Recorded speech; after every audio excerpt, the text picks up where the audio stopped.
আসসালামু আলাইকুম সুপ্রিয় দর্শক, সবাইকে প্রীতি ও শুভেচ্ছা জানাচ্ছি। আমি শহীদুল ইসলাম।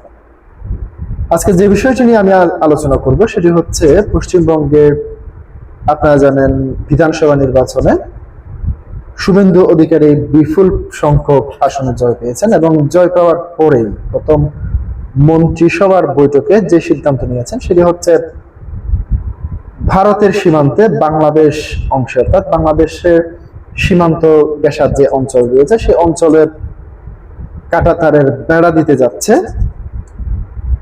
পশ্চিমবঙ্গ সরকার। প্রিয় দর্শক, ৪৫ দিনের মধ্যে বিএসএফ কে তাদের জমি কিংবা সীমান্তের যে সমস্ত এলাকায় বেড়া দেওয়া হবে সেটি বুঝিয়ে দেওয়া হবে। এরপরেই কিন্তু মূলত বেড়া দেওয়ার কার্যক্রম শুরু হবে।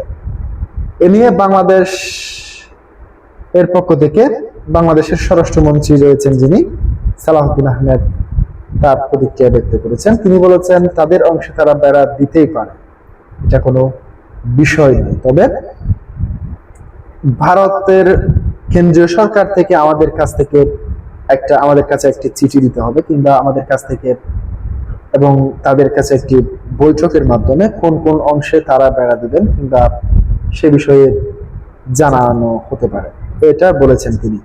এদিকে আমরা দেখতে পেয়েছি যে নাহিদ ইসলাম তার এক বক্তব্য বলেছেন যে যদি কাঁটাতারের বেড়া দেওয়া হয় তাহলে বন্ধুত্বপূর্ণ সম্পর্ক কতটুকু থাকবে সে বিষয় নিয়ে প্রশ্ন করেছেন। কারণ এক বন্ধু আর এক বন্ধুর বাড়িতে কাঁটাতারের বেড়া দিলে সেটি কতটুকু বন্ধুত্ব থাকে সে বিষয়ে প্রশ্ন করেছেন তিনি।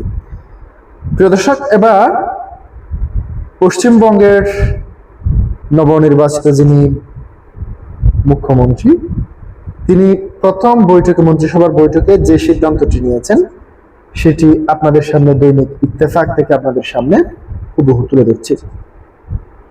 বাংলাদেশ সীমান্তে বেড়া নির্মাণে ৪৫ দিনের মধ্যে প্রয়োজনীয় জমি ভারতের বর্ডার সিকিউরিটি ফোর্স বিএসএফ কে বুঝিয়ে দেবে পশ্চিমবঙ্গের সরকার, এমনটাই জানিয়েছেন রাজ্যের নবনির্বাচিত মুখ্যমন্ত্রী শুভেন্দু অধিকারী। এনডিটিভির প্রতিবেদন অনুযায়ী সোমবার ১১ মে নতুন সরকারের প্রথম মন্ত্রিসভার বৈঠকে এই সিদ্ধান্ত নেওয়া হয়েছে। স্থানীয় সময় দুপুর ১২টায় মন্ত্রিসভার সদস্যদের নিয়ে বৈঠকে বসেন শুভেন্দু অধিকারী। মন্ত্রিসভার প্রথম বৈঠকে সীমান্তে কাঁটাতারের জন্য ৪৫ দিনের মধ্যে ভারতীয় সীমান্তরক্ষী বাহিনী বিএসএফ কে জমি হস্তান্তর করতে সিদ্ধান্ত হয়।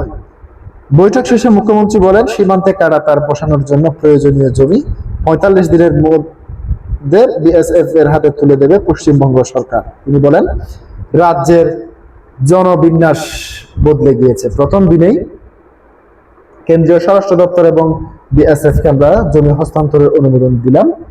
ভূমি ও রাজ্য সচিব এবং মুখ্য সচিবকে দায়িত্ব দেওয়া হয়েছে। ৪৫ দিনের মধ্যে বিএসএফ এর হাতে প্রয়োজনীয় জমি তুলে দেওয়া হবে। এর আগে একাধিক ভারতের প্রধানমন্ত্রী নরেন্দ্র মোদী এবং স্বরাষ্ট্রমন্ত্রী অমিত শাহ সীমান্তে বিএসএফ এর জমি না দেওয়ায় রাজ্য সরকারের বিরুদ্ধে ক্ষোভ প্রকাশ করেছেন। এবার পশ্চিমবঙ্গে ক্ষমতায় আসার পর মন্ত্রিসভার প্রথম বৈঠকে এ বিষয়ে বড় সিদ্ধান্ত নিয়েছে বিজেপির মুখ্যমন্ত্রী শুভেন্দু অধিকারী। গেল শনিবার শপথ গ্রহণের পর পশ্চিমবঙ্গের নতুন করে নির্মাণের প্রতিশ্রুতি দেন শুভেন্দু অধিকারী। আজকের বৈঠক ঘিরে রোববার থেকে বাড়ানো হয় নিরাপত্তা ব্যবস্থা। নবান্ন ও আশেপাশের এলাকা পরিদর্শন করেছেন কলকাতার পুলিশের ঊর্ধ্বতন কর্মকর্তারা। তারা বলছেন, মুখ্যমন্ত্রীর সফর সামনে রেখে সব রকম নিরাপত্তা প্রস্তুতি খতিয়ে দেখা হচ্ছে।